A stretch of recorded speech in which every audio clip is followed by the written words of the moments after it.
Say that again. Let me make sure I get it. If it is not acceptable for me to say no to a request you make of me, my yes has no integrity. Oh, that's great. And what happens in the workplace is we defer to stature, power, Right. influence, and we think to ourselves, we can't say no, that there would be a clear career limiting move, or I might get fired, or I won't get the next plum assignment, whatever it is we tell ourselves inside our head. But the problem is if we say yes, and we don't stay in the conversation to find out what are the conditions of success or satisfaction, I'm going to start down a road and I'm just made a formula for failure. This episode is brought to you by Progressive Insurance. Fiscally responsible, financial geniuses, monetary magicians. These are things people say about drivers who switch their car insurance to Progressive and save hundreds. Visit Progressive.com to see if you could save. Progressive Casualty Insurance Company and Affiliates. Potential savings will vary, not available in all states or situations.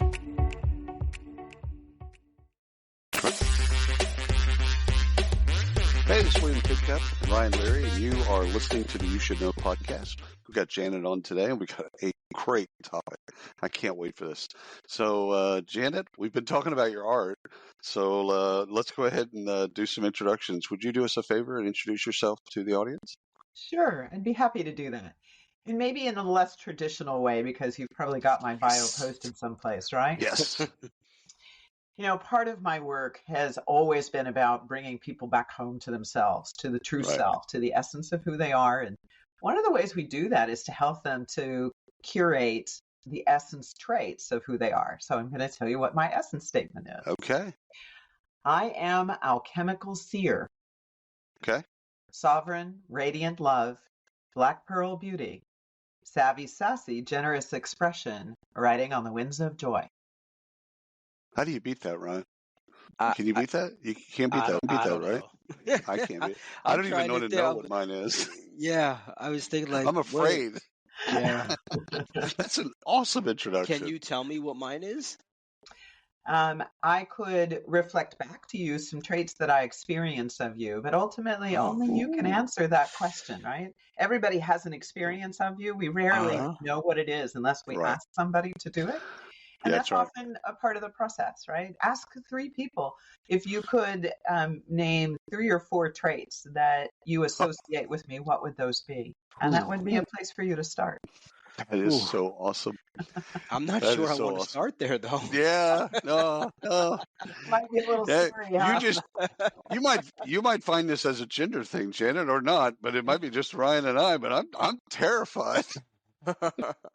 I will tell you, most people start there, and then they are moved by extraordinary reflections that come back. People in your life love you, and they really actually appreciate being given the opportunity to reflect back who you've been in their lives. That's insane. That's insane. But I know what you're talking about because I usually see it. So a little bit dark, but I usually see it at funerals. Yeah, that's right. And boy, isn't that just sad that we go our entire adult life and not know how much you meant to somebody, or not know that there were other people. Like when my father passed in 21, there were people that showed up, and this was during COVID-ish. There were people that showed up to his funeral that I would have never, ever expected. And I mean, it was during COVID, so you had the chairs, so I had to be all spaced out, and kind of it was an inconvenience, quote unquote. And so, but it was a trip to just kind of, I met everybody that came, and it was just interesting. Like some people, check. I knew that they'd be there, etc. But like, there was a ton of people in the room that I'm like, he must have impacted them in some way, because why would they get out of their house? William, it's impact. You know, I suspect you have many people in your audience who have never told you how important and valuable having the cadence of a regular program from you with useful content is to their lives. And I had somebody enroll in one of our programs 2 days ago who said, I have been following you since 2015. I've watched every YouTube. I've watched your TEDx. I've read both your books. Anytime you are anywhere in the world on a webinar, I am listening. And I knew someday I'd be in your course room. Wow.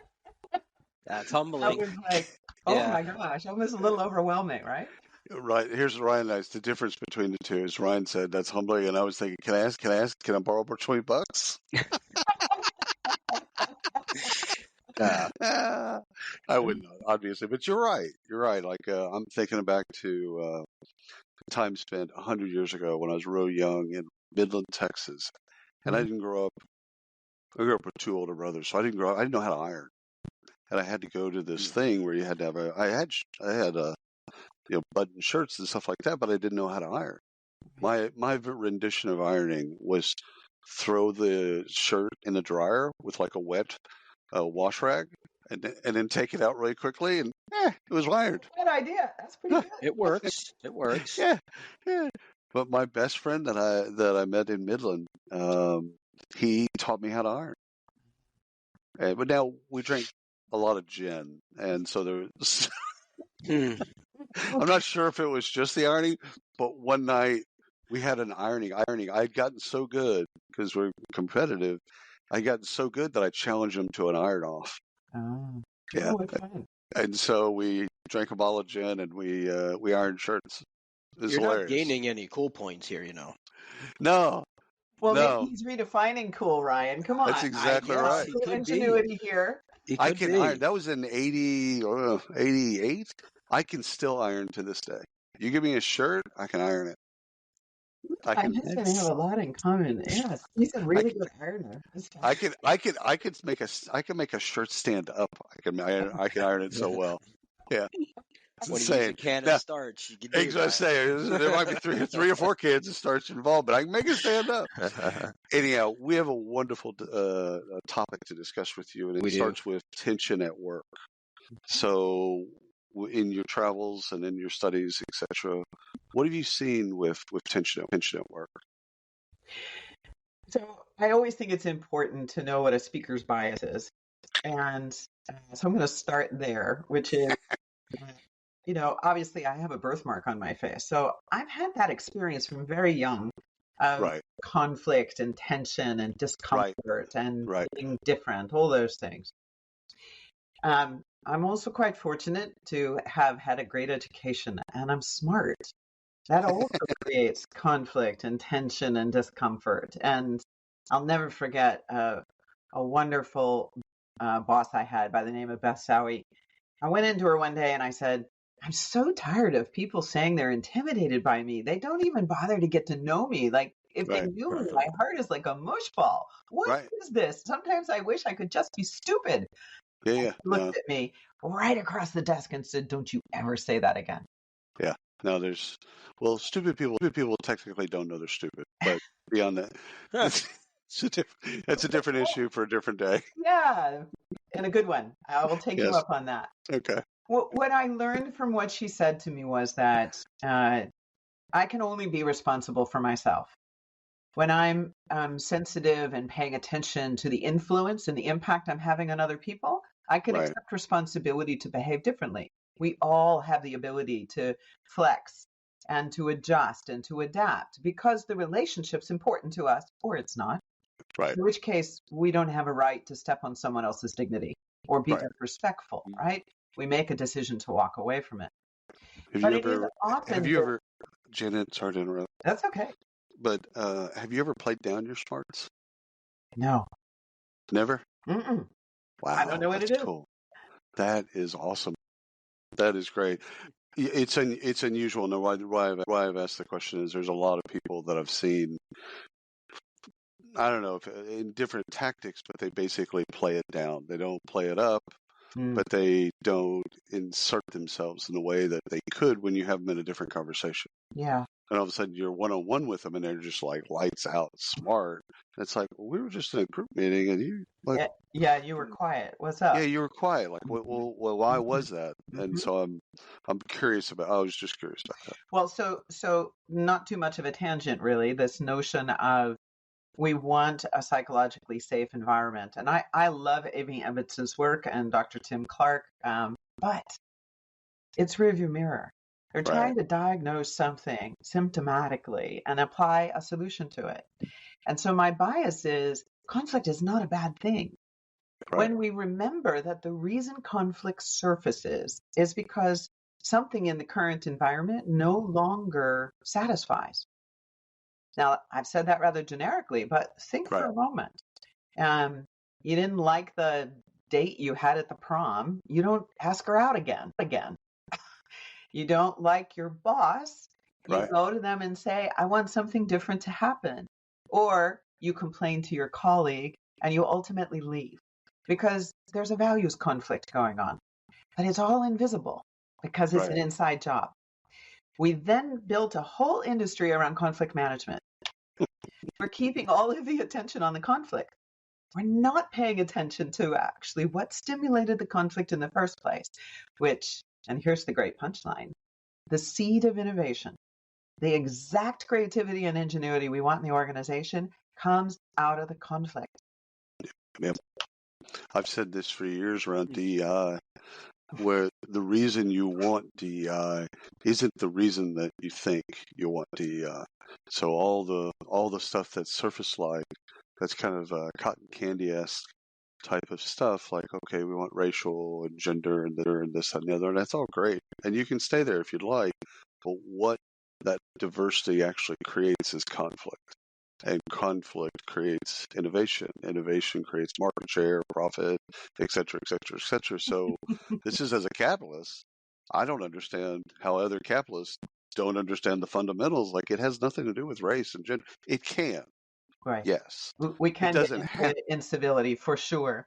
But that's an advanced state of the conflict, right? Yes. If we had a different relationship to it, which is why I use the word tension instead of conflict, because tension is a sensory experience without all the overlay.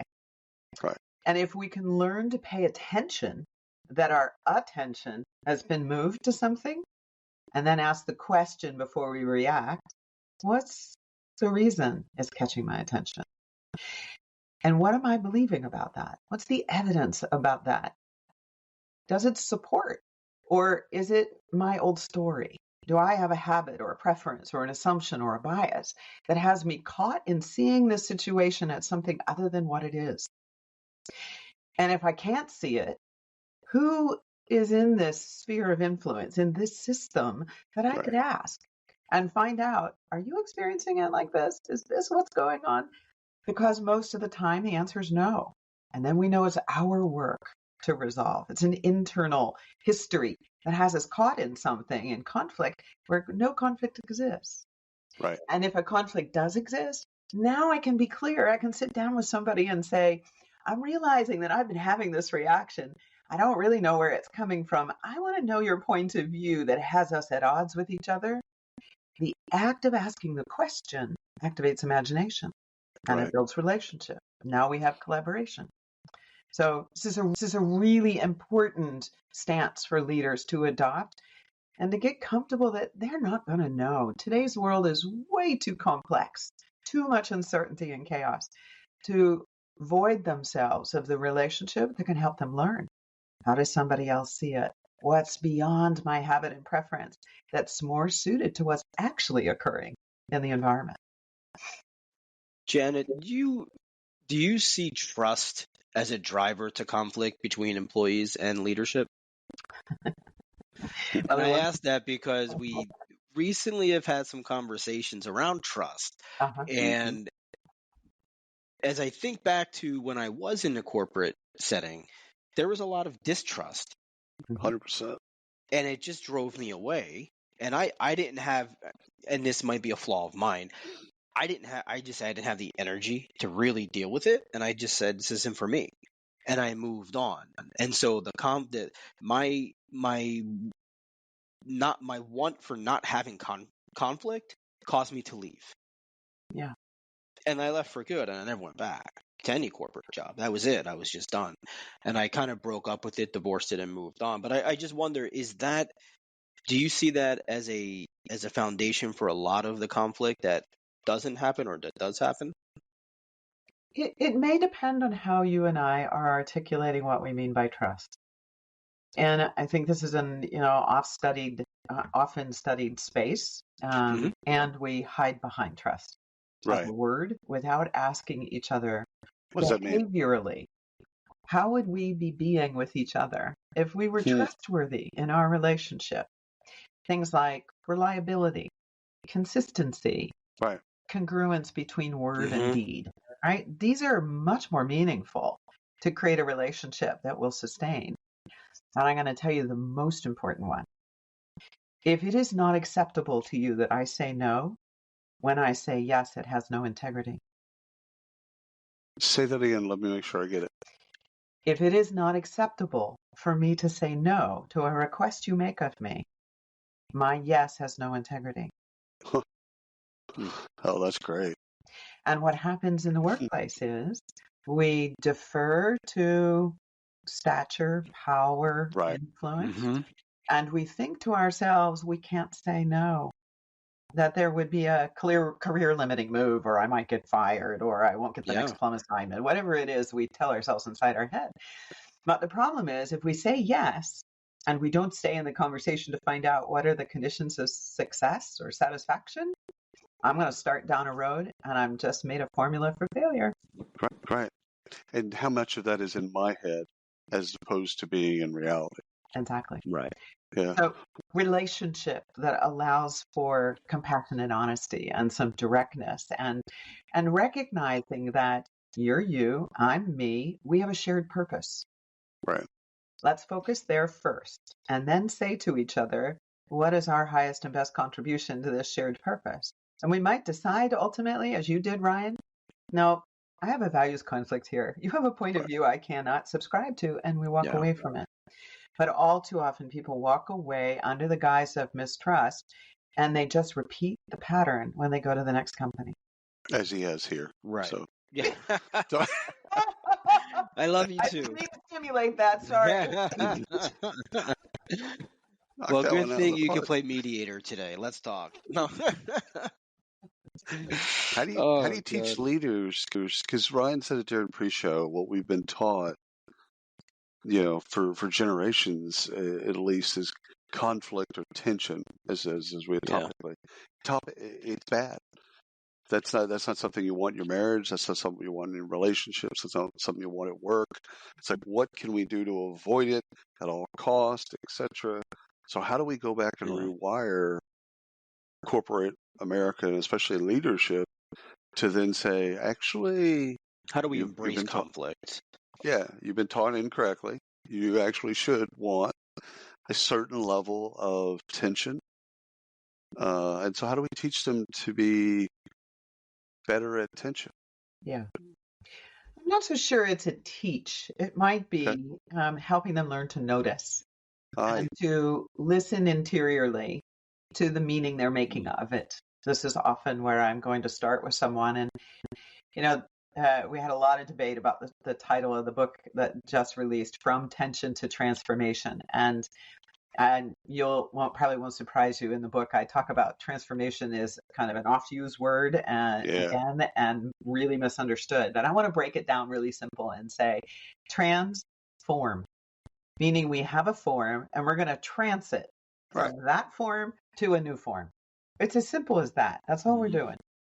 So when are we intellectually, at least, when are we not transforming? We're always transforming. Okay. Practically, pragmatically. That's the stuff that drives me crazy when people talk about change management and transformation. I'm like, do you mean that there's a static state that I'm not aware of? Because I'd like to be in that state sometimes and just be planted there. Because it's fluid. It's mercury.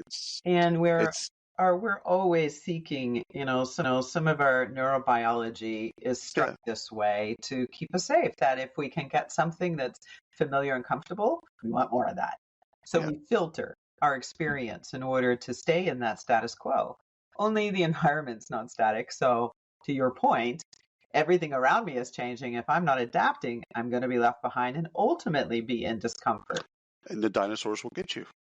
And this is how most people change. They have an accident, they have a tragedy, they have a crisis, their organization has a crisis. And that gives them a moment to pause and reflect and say, what matters to me? One could say the pandemic has done this, both for the workforce and for leadership. And some leadership responded to the pandemic with, let's get back to normal as quick as we can. Right. As I wrote in my first book, which I released in 2020, I said the year of no return. We fundamentally had a moment when the world hit pause. All 8 billion of us. Yeah. We all hit pause at the same time and said, do I really need to spend 4 hours commuting every day? Is this really the work that fills my heart, that has me express my purpose in the world? Am I really getting the time with my family that I want? And we've been reconfiguring our way of being in a livelihood ever since. It's not done yet. The latest data on CEO turnover, we've dropped from average of 12 years to 3.4 years. Average tenure of a CEO. A message from McAfee. Wondering why the post office is texting you or why you owe thousands of dollars in toll fees? Because someone's trying to scam you. The good news? McAfee can help. With McAfee's award-winning scam detection, it's easy to tell what's real and what's fake over text, in your inbox, and online. If they're you want a free gift. Seriously? If they're faking it, they're not making it past us. Get award-winning scam detection today. McAfee.com/keepitreal. Running a business comes with a lot of what-ifs.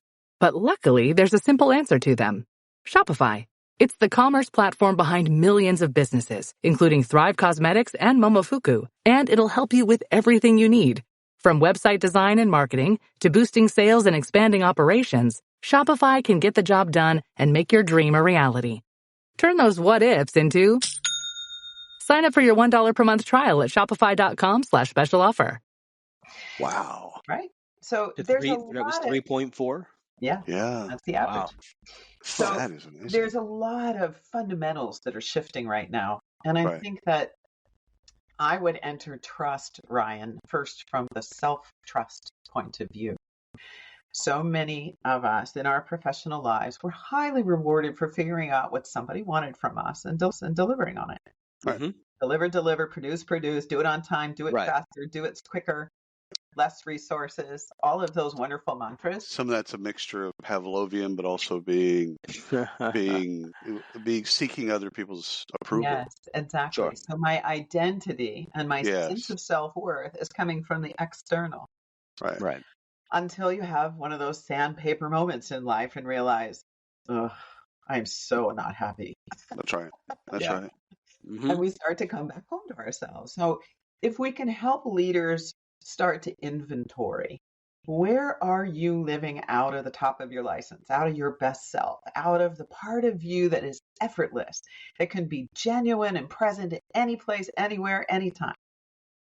Oh, I couldn't possibly do that. All right, well, that's the place you're starting. Not right, not wrong. It's just where you're starting. Imagine if in this situation, you could bring your sense of humor. Or take the example you gave. Imagine, colleague, if in that meeting, you even spoke up one time to share your brilliance, what might be different in the opportunities you have? Yeah. So we start where it's practical and pragmatic and relevant to the role, that the way you're operating no longer produces the results you want. Am I right? Yeah, that's right. I'm not happy with the result. What actions are creating that result? How did you decide those actions? What was the principle or the foundational value? What was the basis of deciding that? What had you believing that that was the right basis for the situation? And the last step in reflection is, what's the data or relationship that you dismissed, deferred, or in some way said wasn't relevant? And had you paid attention to it, would have set in motion a completely different motivation and a completely different basis. Now, I don't stop there. I do one more round of deeper reflection to help them start to see, where do you have a habit of going to these 2 people and you leave the other 4 members of your team out? Right. Where do you have a preference to partner with that colleague? And as a result, you run into roadblocks and resistance because other people in the organization don't know what the heck you're up to. Where do you make assumptions on what people are capable of or whether they'll endorse what you want to do? Where do you have a bias that's out of date with what's actually going on? So what am I doing? I'm having them pull back and open the camera lens a little bit and look systemically, not just vertically in their own function or in their own sense of identity. And then and only then do they go, all right, now that I'm aware, this would be the belief that would be a lot more useful. These would be the reasons we would pursue that. And boy, does that open up the options of what actions we could take. We can't predict what new result will happen, but it certainly will be different than the last one that had come out of an unconscious habit, invisibly operating, because that's what we've always done. So if we attack people for staying in the status quo, they hold on tighter. Right. If we can help them to start to describe what are you experiencing in that thought process, how satisfying is it? It's not. We've started the change process, even in that simple question. So that's why I say I don't think it's so much training as it is reflection and claim and declare. What is it that you want to have shift? Because that's inside of you. Begs the question, are all, I'll say all humans, but I'm really talking about leaders, are all leaders, do they have the capacity to be reflective? Yes, it's a human trait. So we have the capacity. You have the capacity. Yep. Okay. But it's like a muscle that you might or might not use, yeah? That's right. That's exactly right. I think actually it's reflection is the process, but the skill for the 21st century is discernment. Right. Right. Okay. You might know that I did a TEDx on the subject of judgment. Yeah. And the reason I did that is, if you look at the promise of DEI, it's all coming out of stop being judgmental. It's like, hang on a second. Mm-hmm. If we conflate judgmental and judgment, we are making the discernment of what's actually happening here and what is it that's activating me to have a reaction here. We're short-circuiting all of that. And it's no wonder we can't make it work because we're all about the breakdown instead of what you said a few minutes ago, which is innovation and creativity. And therefore, the thriving opportunity in your business is going to come out of the diversity, not the similarity. Right. Right. You got something? So much to unpack there. No, that was a ridiculous amount of information. So a couple of things come to mind, and I don't want to go backwards, but shortly ago you said they need to take notice. You used the word notice, and I jotted that down real quick. I want to go deeper there. Talk about that a little bit, because I'm not sure that I got it at first, but when you said it, I felt it. I felt like, oh, notice, like just notice. But I want to understand what you mean by that. Absolutely. So, do you like to go to the beach? I do. No. I like going down there. I don't like sitting on the beach. A bad day at the beach is better than a good day somewhere else. Yeah. Yes. Yeah. All right. So let's say that Ryan's walking the beach and William's standing on the beach, sitting in a beach. I love the beach for this situation. Fine. So, if you can, take your attention interiorly for a moment and put yourself on a beach, some recent experience. Notice probably the first sensory experience you have is the sound of the wave coming in and out.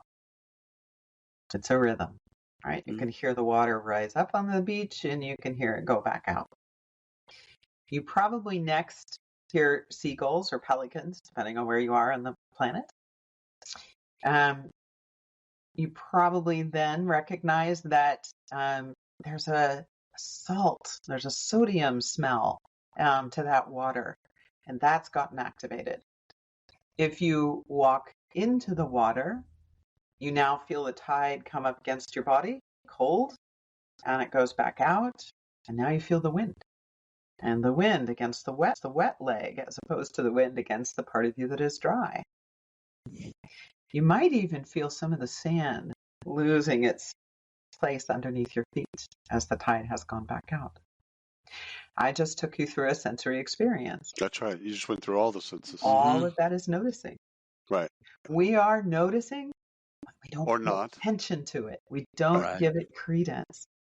This is what meditation is all about, in the opposite way. So if we're noticing, meaning we're archiving those things as they're happening, but what we're not either activating is whether or not those things are happening. Yes, that's exactly right. Okay, that tracks for me. Yeah, that's interesting. And so now you're in a meeting. I'm a leader, and I've got my team around the table, and I'm paying attention to the presentation I'm giving. And I completely miss that Two of my team members are on their phones. Uh-huh. Somebody else is rolling their eyes and making loud noises like they're completely bored. Yeah. Somebody else is leaning forward, being good students. Sure. That scene in one of the Indiana Jones movies where she blinks her eyelashes. I love it. Oh, yeah. Signaling. And as a leader, I'm so wrapped up in me presenting that I have no kind of not even paying attention to that. Right. Yeah. I don't notice it. Now, this is an egregious example I'm giving you. It's often in the daily life of work. It's much more nuanced. Much more nuanced. And we can have an act of incivility and not know it because people will not speak about it. We haven't created the conditions, and this is a leader's job, to create the conditions for people to feel welcome, to speak their mind, to be themselves. Right. We don't train this. This is a place, William, where I think training is important. We're not building the skill set, and it is to elevate discerning the emotional experience that someone is having with the transactional excellence that they got their job for in the first place. These need to be on a level playing field. And right now, they're like this. I brought you in here to be the person that during the interview process we fell in love with, and your experience and also your outspokenness, your opinions, your ideas, your creativity. You're in a meeting and you're zippered up and you're not giving me any of that. So actually we're not winning because of that. You got me thinking about getting your take on the movement and the way people talk about bring your whole self to work. Mm-hmm. Now, because I have a take, but I don't want to put my bias first. I'll definitely put it in, but I don't want to put it first. What's your take on that? When you hear that from people, what do you think? Well, you can't not bring your whole self to work. The question is, do you let anybody else see it? Yes. So people are bringing that whole self, but they're then deciding I can only really activate 60% of this or show people 60% of this. That's or whatever that is. Now, multi-generational workplaces have a real dickens of a time here because 100%. My parents' generation put a very brick wall between personal and professional. That's right. My generation said, not so fast. Yeah. We brought a little more of our personal in. We had boundaries, but we did allow for a lighter sense of humor and letting people have a little more uniqueness. The next generation said, well, this is crazy. My personal life matters more. And I'm going to negotiate for what I want to be able to have what I want in my personal life, even if it means that I might have to push back on my professional career. And then there are some who said, no, my professional career is everything. And then they are burnt out and they're in the revolving door of I'll find the next company to help me. Now go down another generation and they're like, I'm not coming to work for you. Yes. And they are fueling the gig economy. Yep. And Alpha's like, you guys have all lost your minds. The planet is burning and you're worried about a job? Right now, we're obviously whitewashing, and that's not a good thing to do. But for example's purpose is not a singular answer to this question about wholeness at work. Wouldn't we all be better off if we knew what each other was thinking, what we believed, what we loved, what our passions were? See, that's where you got me, Janet. I think this is where he was going. I am such a dark person. So when someone asks me what I'm thinking, I then clarify, are you sure? Do you really want to know? Are you sure? I'm going to give you an out right here. You got a card. You play it. Because I might be thinking about how to dispose of a body, like, you sure you want to know? So, but I don't think everyone's that way. I think more people are more attuned to what you're saying. It's like, first of all, you have to activate that and say, create safety and say, hey, I care enough to ask you about what you're thinking. Right. You have the freedom. It's just us. Go to silence. Like, tell me what you're thinking. It would be helpful for me to know, even if we disagree. And the cone of silence is an interesting, insidious thing as well. Yeah. I'm only gonna tell you if you're gonna keep it confidential. Yeah. Meaning you're gonna tell me all this great stuff, but we can't act on it. But I can't. I think that's usually. I think the way I've heard it used isn't about things that are positive. It's more the cone of silence around things that All are. the more reason. I know. I know. Make it transparent so we can address it. You're not wrong. You're not wrong. Yeah. You're not wrong. Of course, you're not wrong. So I think that's that safety thing. Yeah, back in the early days of coaching, and many people still subscribe to this. So I'm sure you'll have some people in the audience who'll go, "She's crazy about this." But I have been a volunteer leader on the global level for ICF for a very, very long time, and I absolutely believe in the code of ethics, and ethical conduct is important. Right. Confidentiality is a piece of that, but we have to ask ourselves, in service to what?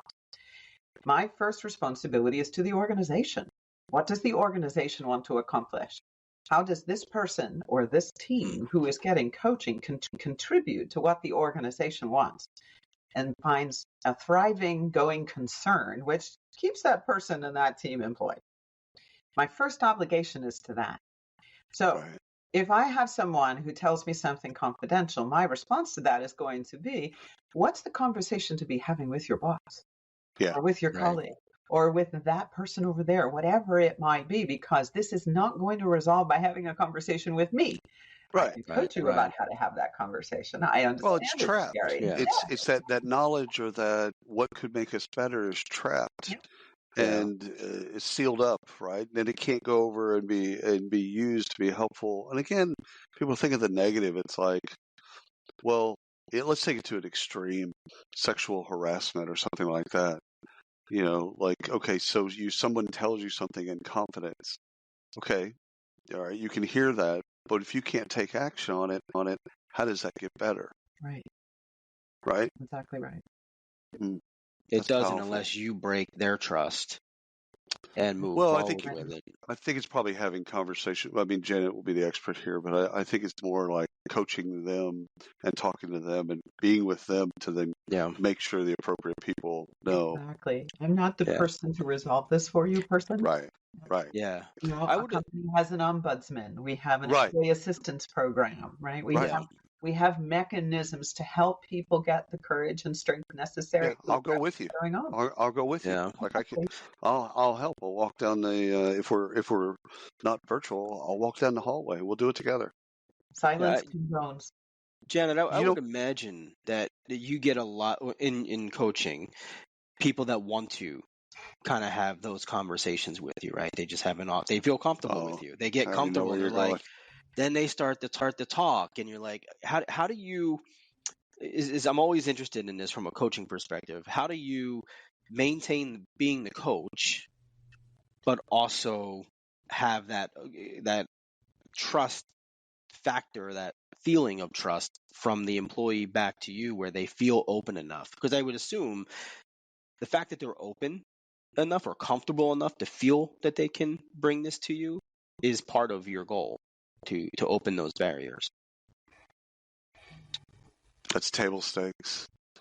So I think the openness. Table stakes is a great way to say it, but I think you might be stepping over.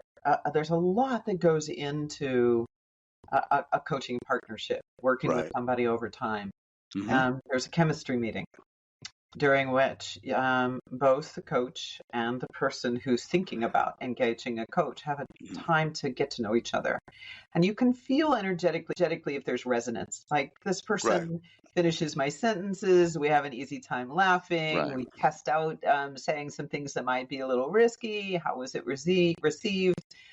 And then there is usually a pretty lengthy discovery session that happens, and during which you deepen how you get to know each other. There might be an assessment that's used. There might be some reflection questions. There might be some exercises. There's a development plan. What are we focusing on? What's your aspiration 3 to 5 years from now? What's keeping you from living that today? How do you see your strengths? What are the areas you want to strengthen? What do you want from your boss to support you in this process? What's the behavior that's the highest, like the acupuncture point to get you into exponential flow?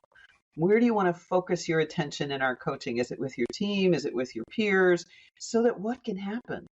Right. So this whole line of inquiry is designed to give the person time to claim and declare what's important to them. What are we addressing or resolving through the coaching partnership so that you can be better? It's the ownership that we authorize for them of the entire experience of coaching. Right. And then they get to accept responsibility for how fast, how far, how deep, how often that occurs. That's a partnership that's constructed. Now, I will tell you, not all coaching works the way I just described it. No, 100%. Sure. That's the real promise of coaching comes when the individual is in the driver's seat. So you've been asked this probably a million times, but the line between therapy and coaching is what? Who has responsibility for the outcomes? Coaching is the individual, therapy is the therapist. The clinician. And that's true on the other side. So if I put myself in the middle of a line, I'm coach. Right. On the left-hand side are all the clinical practices, social science-based, counseling-based, therapeutic-based, psychiatrically based, right? Right. They have liability for diagnosis. Right. And then responsibility for outcomes that occur. And they have liability insurance to go along with it.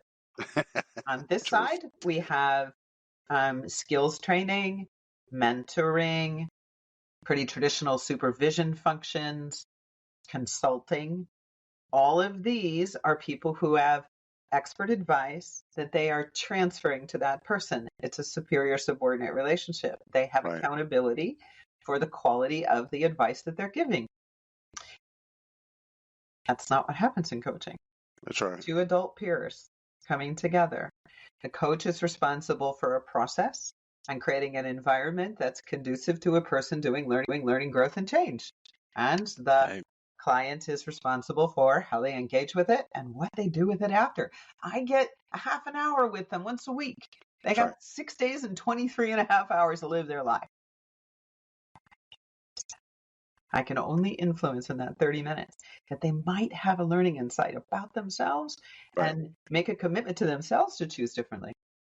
You know where I thought Ryan was going originally with this question was people that you interact with and your team interacts with, that they say all the right things. They shake their head like they're agreeing with you, but they have either a problem or some type of conflict or an inability to then action it. Yeah. So what do you I love it when you know what I'm talking about, right? I know exactly what you're talking about. Okay. And as we were talking about a little bit earlier, everybody starts from a different position, right? We all have different circumstances that bring us to a moment when we say, I want a thought partner. I want a sounding board. I want a coach, whatever it might be. Wherever you start is where you start, period. There's no right, there's no wrong. This is not a binary process. And the most value that a client gets is when they start to see, oh, I made a commitment last week in our session that I would do X, Y, Z. And I realized I never thought about X, Y, and Z all week long. To which I'm going to say, great, you noticed. You didn't pay attention to it. What does that tell you about how you make commitments? What is it that you were evidencing when you made that commitment to yourself at the end of the session?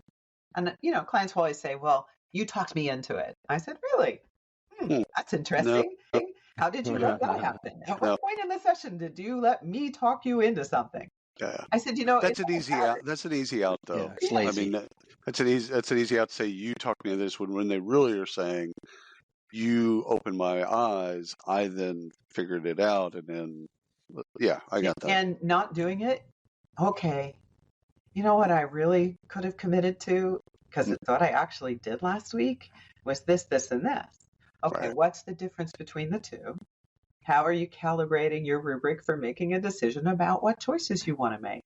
That's the value. That's the source of the change that's sustainable for them.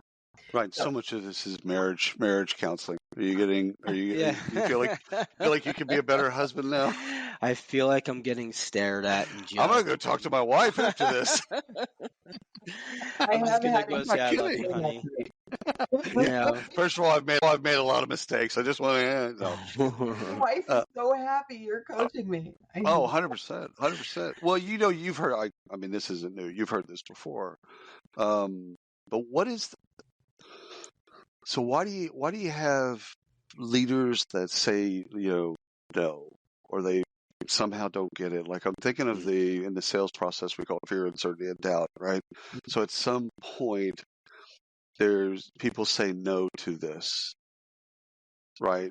And they'll say it, they don't have the budget, or they'll use other kind of tactics, right? But what they're saying is they don't want to be this vulnerable, they don't want to be this open, they don't want to be this reflective, they want to focus on other things, etc. So what do you do with those people, first of all, or do you just avoid them and just kind of move on to people that kind of get it? No, they're actually my favorite people to stay in conversation with because they're not actually rejecting the thing Right. they really want. What they're saying is, I haven't quite seen the value formula here. What will be different in my life when I make a commitment to make this change? Right. And until they can get to the aspirational vision that's bigger and more important than them, than the current safety of the identity they're operating out of, Right. we're not moving. And Right. I'm not going to be successful coaching this person until they do that. Right. Yeah, so they're Good no point. good for you at this point, anyhow. Exactly. Well, Ryan goes to the gym a lot, and so we joke, we not joke, but we talk a lot about that. And it's like, until you're willing to make a change, you're not going to make a You're not gonna. change. Yeah. I mean, I was probably in my mid-30s when I realized that giving advice to people that haven't asked for my advice is a waste of my time. Well, But it took me into my mid-30s. Arrogance, William. It is.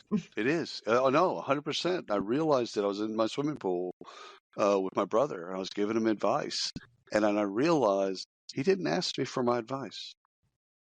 And so I reoriented myself around, I'm not going to give people unsolicited advice. Right.